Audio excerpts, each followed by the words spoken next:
সালামু আলাইকুম। ওয়ালাইকুম আসসালাম। ওরা কে আছে? আমি আসলে না।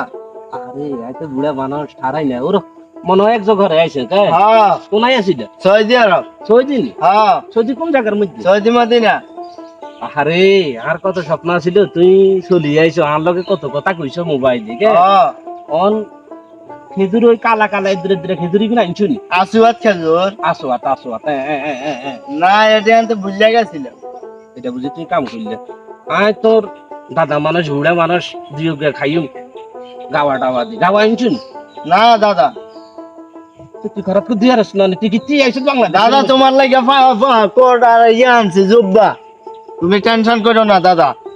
দুবেন চত হ্যাঁ দাদা, মাথার এটা আনছ? হ্যাঁ আনছি, সব আনছি। আরে ও আহ আর নাতি গে অনেক দিন ধরে আইসি বিদেশের তো আল্লাহ আল্লাহ যুগ আনছে আসলে খেজুরটা আনলে ভালো হইতো আর রগে আব্বুর বদলে আচ্ছা দাদা, তুমি টেনশন করো না, আবার গেলে আবার নিয়ে আসবো ইনশাআল্লাহ। রক্ত রক্ত বদলি গেই বুঝছেন? হ্যাঁ। খেজুর আর গাওয়া খাইলে একটা শরীরটা চাঙ্গা হইতো আর বুঝছেন? বুঝছি দাদা। তুই তো খাই মোটামুটি তো আলহামদুলিল্লাহ তোর শরীর তো মোটামুটি চাঙ্গা আছে। এখন নাতি দাদার তো নাতি দেখাইছি কোন দাদা? মনে করো তুই তুই